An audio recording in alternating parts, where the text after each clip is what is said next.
The New York Rangers are on the road trip in Edmonton tonight. They face the Oilers, 9 o'clock puck drop. And we're going to talk to our New York Post Rangers beat writer, Mollie Walker. Mollie, how you doing? It's cold. It's really, really cold here. That's about all I have to say. Mollie is in Edmonton. She is covering the Rangers tonight. Mollie, the Rangers are off to a really strong start here this season. Offensively, they've seen a lot of success, and we're not going to see one of the number one overall draft picks in Connor McDavid tonight dealing with an injury, but we are going to see the Rangers' own Alexis Lafreniere, who's off to a really good start here, and you wrote about him specifically on the power play as well. What more can you say about Lafreniere's start to this season and why it's been so successful?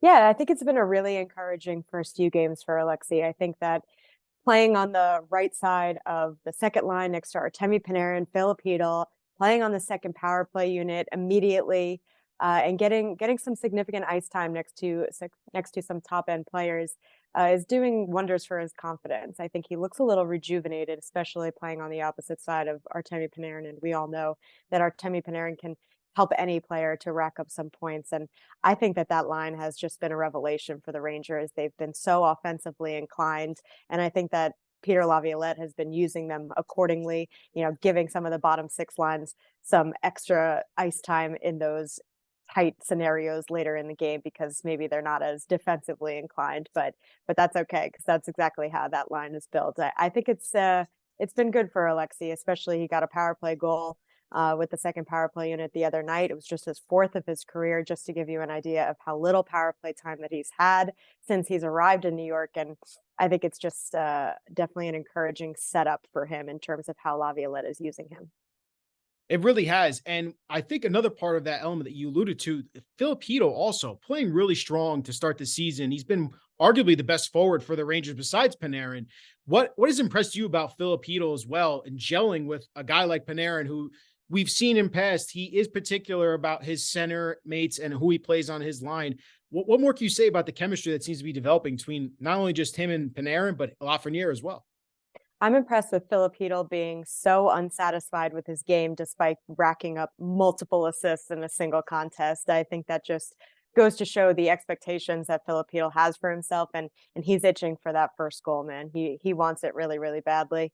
So I think it's only a matter of time, especially at the rate that line is going. But it's more so Laviolette talked about how he went about piecing that line together. He knew that Filipino and Alexis Lafreniere had spent a lot of ice time together. They played on the kid line with Capo Caco on the left for a couple years now. And it was just a matter of plugging in Artemi Panarin there and giving Filipino that true second line center role, which I think everybody's been waiting for him to take over for some years now. And it was just an opportunity that kind of evaded him for a couple years. And now we're just seeing the Rangers reap the benefits of Filipino playing that second line center spot. And overall, as this Rangers team, we've noticed a trend, offensive possession in the offensive zone. The Rangers are controlling the puck really well to start the year. You talked to Laviolette today at the morning skate about this specifically. What has been so not only impressive, but what has been the focus for this Rangers team to have control the puck so well in the offensive zone? I think it's been their neutral zone trap, the 1-3-1. It hasn't looked as good as it did against Buffalo, which I think says a little bit more about Buffalo than it does the Rangers. But a lot of the guys talk about how even though it looks like it's a defensive minded sort of system, that it creates a lot of offense if it's played correctly. A lot of the neutral zone play with the lock right around center ice, it helps create turnovers and helps the Rangers just jam it back into the offensive zone. And it's also a system that really bodes well for teams that have goaltenders who can play the puck, which Igor Shesterkin is one of the best in the league at that.